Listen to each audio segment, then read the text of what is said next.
Terima kasih Anda masih bersama kami di obrolan Karebosi, pemirsa, dengan topik Selamat Jalan Presiden Kelahiran Parepare, tidak lain tidak bukan Baharudin Jusuf Habibie.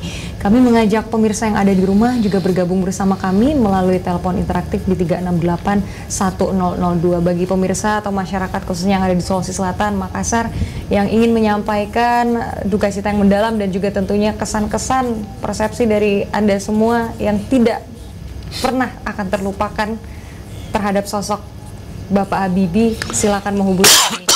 Kita lanjutkan kembali Prof. Sadli. Prof. Sadli lebih melihat ke Bapak Habibie ini dari sosok yang seperti apa, Pak Prof. Sadli? Artinya kalau kita mau jujur membaca apa yang terjadi di negara bangsa ini, maka saya bisa mengatakan bahwa beliau adalah sedikit di antara negarawan. Dia betul-betul negarawan, bukan politisi. Baik. Walaupun beliau adalah seorang wakil presiden dan kemudian jadi presiden. Bukti daripada kenegarawanan beliau itu, kalau politisi itu kan dia berpikir jangka pendek. Orang bilang kalau politisi itu berpikir paling tidak 5 tahun saja. Siap. Ya begitu kan. Kalau negarawan itu berpikir 50-an tahun, visioner tapi jangka panjang. Jangka panjang. Nah ini bisa dibuktikan dengan program Nurtanio yang beliau lakukan. Itu kan sebenarnya untuk merubah Indonesia menjadi satu negara industri penerbangan. Ya. Dan itu kan luar biasa. Negara-negara besar sudah tinggalkan itu yang namanya penerbangan antar pulau. Beliau justru mempelopori penerbangan antar pulau. Pada saat itu kan negara-negara besar kayak Spanyol, Inggris, Amerika dan sebagainya membuat pesawat jet. Beliau kan lebih fokus kepada pesawat baling-baling antar pulau, ya.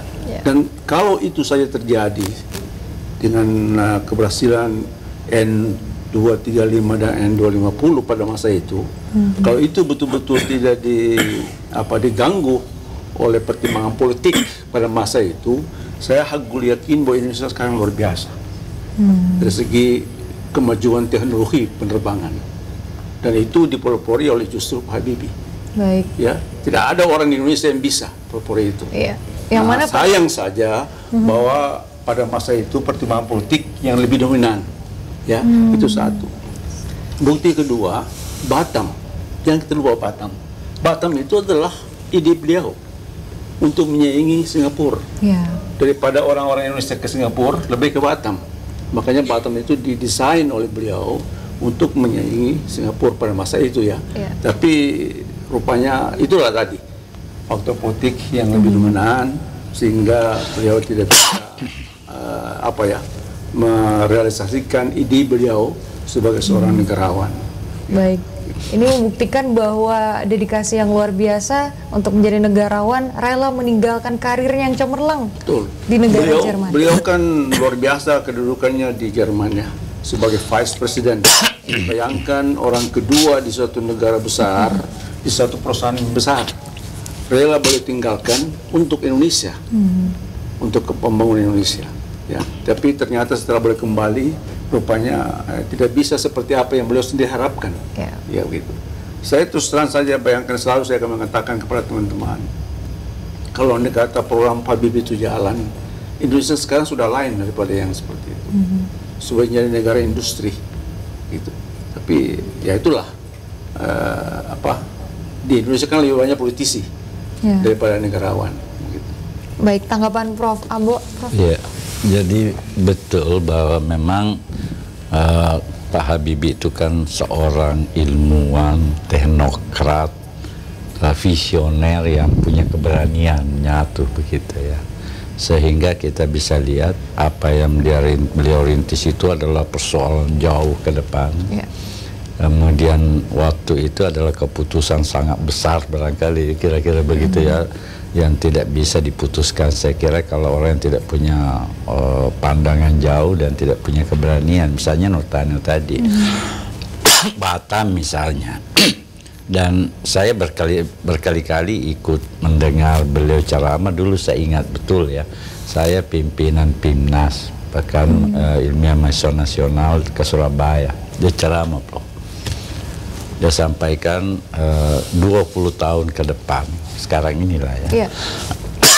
Indonesia ini akan padat lalu lintas udara itu luar biasa. Saya tidak masuk di akal saya waktu itu ya, karena pesawat kosong kemana-mana, bandara enggak dulu zaman itu. Luar biasa prediksi dari beliau. Nah, terjadi sekarang kan, begitu seandainya misalnya Nurtanio itu jalan terus dan terus, saya kira karena apa yang dia bayangkan itu terjadi ya. Ada lagi yang terkesan misalnya, dulu tadi Pak Baso ya, cerita mengenai mengenai sidang umum yang pertanggungjawaban beliau ditolak itu ya. Saya kebetulan sekali waktu itu saya nginap di HI lalu perhitungan, karena itu sampai pagi subuh, tengah malam saya berangkat ke Trinidad. Waktu itu ada pertukaran dosen, saya disuruh mengajar di Trinidad. Nah, tiba di sana itu semua orang bertanya, kenapa seorang yang tokoh nasional bisa ditolak gitu ya. Nah, ini menandakan bahwa dia itu dikenal di mana-mana. Ini Trinidad negara kecil, negara kecil, negara yang masih tertinggal juga, tapi nama Habibie itu muncul dan dikenal sampai ke sana begitu ya. Jadi memang adalah orang yang punya punya nama, punya punya kepedulian yang memang luar biasa. Belum lagi misalnya kita lihat dia memimpin seperti tadi 17 bulannya. Saya kira susah orang bayangkan waktu itu Indonesia akan kembali seperti itu setelah mengalami krisis multidimensi kan yang terjadi waktu itu. Dolar itu pernah hampir menyentuh 20.000 malah. Ya, akhirnya bisa distabilkan. Dengan itu saya kira rumusnya tidak ada. Orang ekonomi bilang. Tapi ini adalah sesuatu yang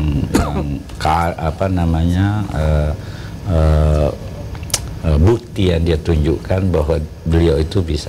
Bahkan saya pernah dengar, karena kebetulan ada salah satu menterinya waktu itu yang relatif dekat dengan saya ya, suka ngobrol, suka apa. Dia bilang setiap rapat kabinet Pak Habibie itu kita seperti ujian disertasi gitu ya.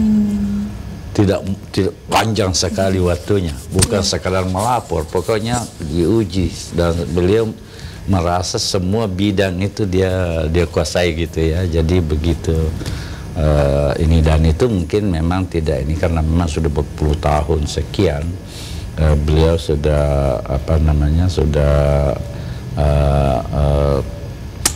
punya pengalaman lah ya, cukup luar biasa memang pada waktu itu ya. Jadi yang barangkali ya yang susah muncul sekarang ini adalah tokoh-tokoh seperti beliau yang betul-betul setiap muncul itu tidak ada, selalu ada yang luar biasa, selalu ada baru dan sangat inspiratif ya.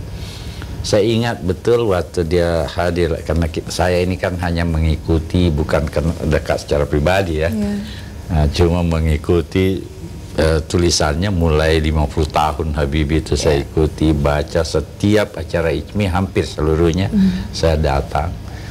Dia menyampaikan begini, dari itu bro, dia datang sebentar saja, tapi apa yang dia bilang, persoalan kita Indonesia ini adalah paradoksalnya.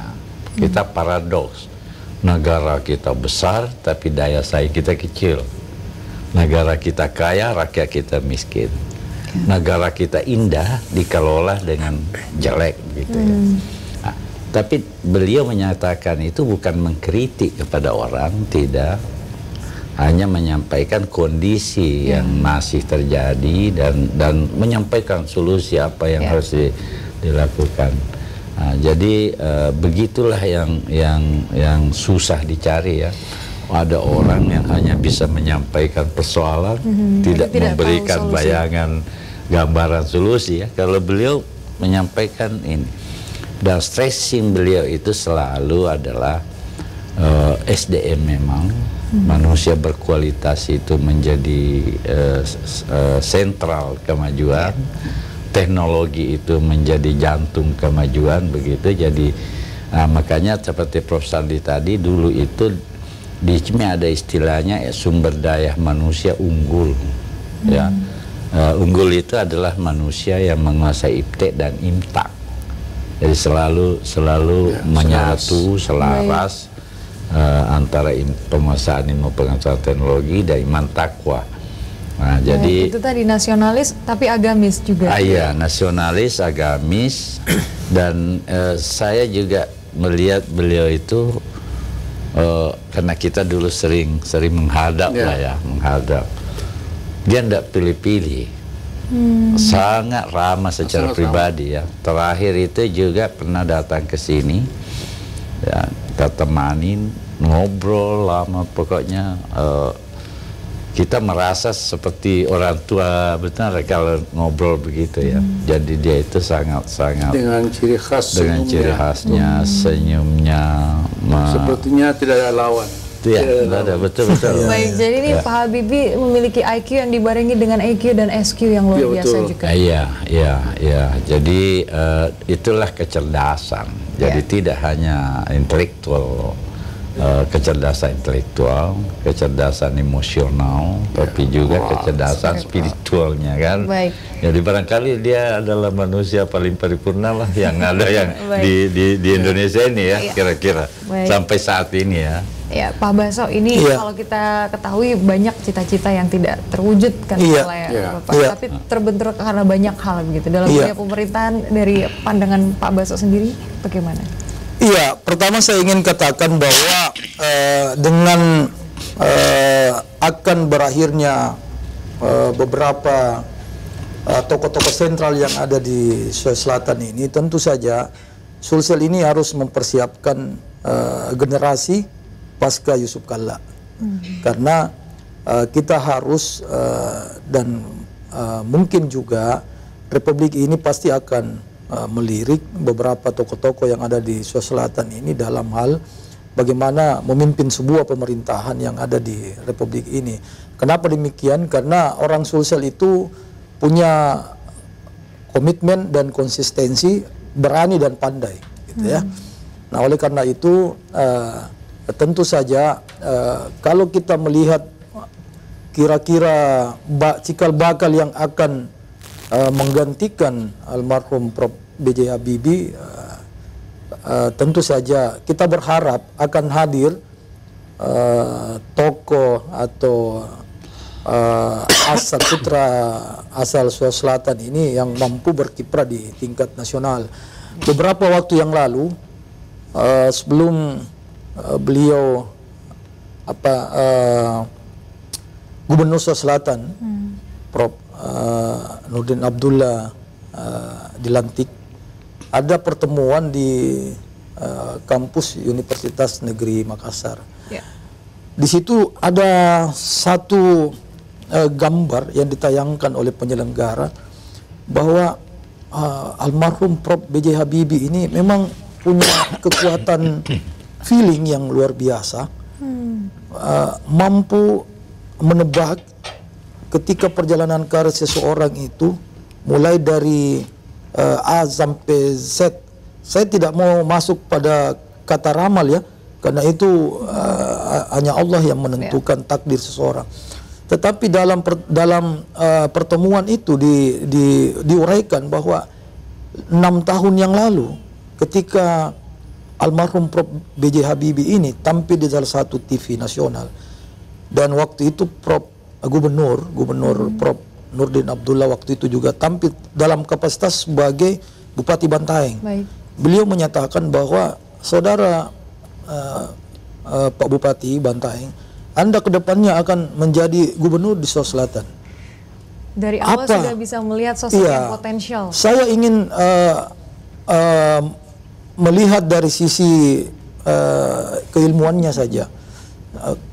Banyak orang yang mengatakan beliau ini, almarhum ini mampu meramal, tapi saya ingin melihat bahwa sesungguhnya B.J. Habibie ini melihat bahwa ketika ada seseorang figur yang mampu memberikan sesuatu yang terbaik di Republik ini, khususnya dalam sebuah pemerintahan, maka cepat atau lambat dia akan diharapkan memimpin di Republik ini. Bahkan di lanjutannya kalimatnya beliau pada waktu itu 6 tahun lalu loh ini, mengatakan ketika Prof. Nurdin Abdullah mampu memberikan yang terbaik pada masyarakat Sulawesi Selatan, saya menganggap bahwa Anda bisa berkiprah menjadi seorang presiden, minimal wakil presiden. Baik. Artinya coba dilihat aja, ini kan ada rekam jejak. Saya ingin katakan bahwa tentu saja beliau melihat bahwa kemampuan seseorang itu yang membawa dan mengantar yang bersangkutan itu dalam sebuah posisi yang terpenting di Republik ini. Nah, oleh karena itu saya kira ini kan pada masa-masa transisi di pemimpin yang ada di Republik ini, tentu kita masyarakat Sulawesi Selatan bagaimana membuat atau mencari figur-figur yang mampu melakukan tongkat estafet kepemimpinan di Republik ini. Setelah pasca Pak JK gitu ya, kita harus saling memberikan dukungan, saling memberikan support. Jangan saling ingin melihat sepertilah orang-orang yang lain gitu. Kalau ada seseorang yang mampu untuk berkiprah pada tingkat nasional, mari kita angkat gitu. Ini sangat menarik yang tadi Bapak kembali ingatkan begitu dari rekam jejaknya.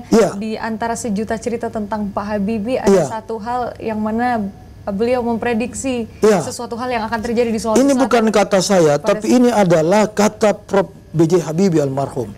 Saya hanya menyampaikan dalam forum yang terhormat ini bahwa itulah seorang figur yang namanya Prof. B.J. Habibie. Seperti itu Mbak Filsa. Baik, kita sudah di penghujung acara. Prof. Ambo, closing statement mengenai Bapak Habibie. Ya, baik. Jadi saya secara pribadi dan juga mewakili ICMI ya. Walaupun saya bukan lagi ketua ICMI, tapi saya pengurus pusat, merasa turut belasungkawa dan kehilangan benar tokoh yang kita panuti, yang kita hargai begitu, dan selalu kita menantikan sebetulnya pandangan-pandangan beliau. ICMI itu selalu begitu, makanya setiap eventnya ICMI itu dimunculkan, dan saya tentu berharap ya bahwa kepergian beliau itu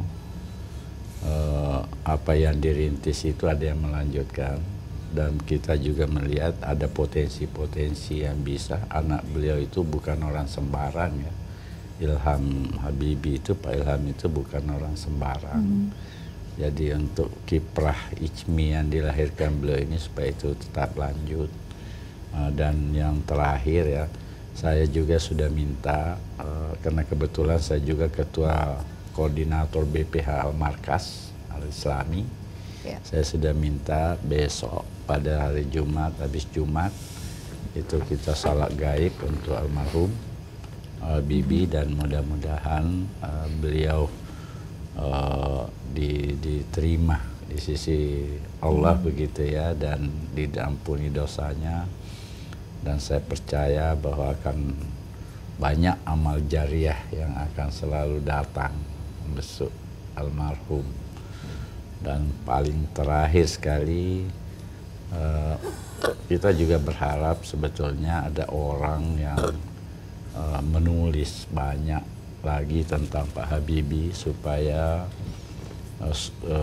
banyak sekarang tulisan, tapi saya kira tidak cukup untuk betul-betul menjadi pembelajaran, menjadi historical yang memorial begitu ya, bagi orang Sulsel khususnya, agar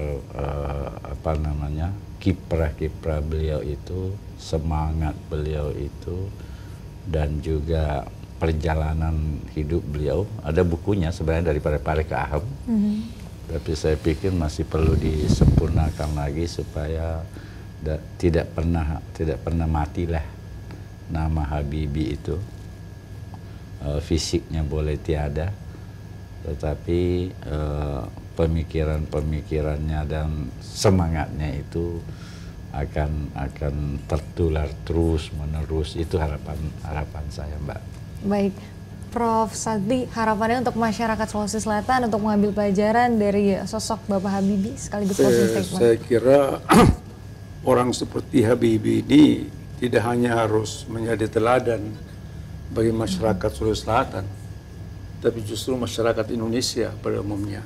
Karena beliau ini bukan lagi sudah tokoh daerah atau sudah tokoh internasional, ya, walaupun berasal dari desa Sulawesi Selatan.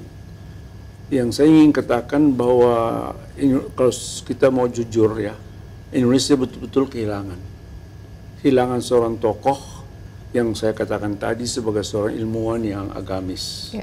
Di samping itu seorang negarawan yang betul-betul negarawan. Karena coba bayangkan ya, tadi sudah diceritakan beliau ditawari untuk mau jadi kembali presiden, tidak mau. Hanya karena ini menunjukkan bahwa beliau itu berpikir masa jangka panjang untuk negara bangsa. Tidak berpikir untuk 5 tahun ke depan. Nah, ini kehilangan orang seperti inilah yang suka kita cari.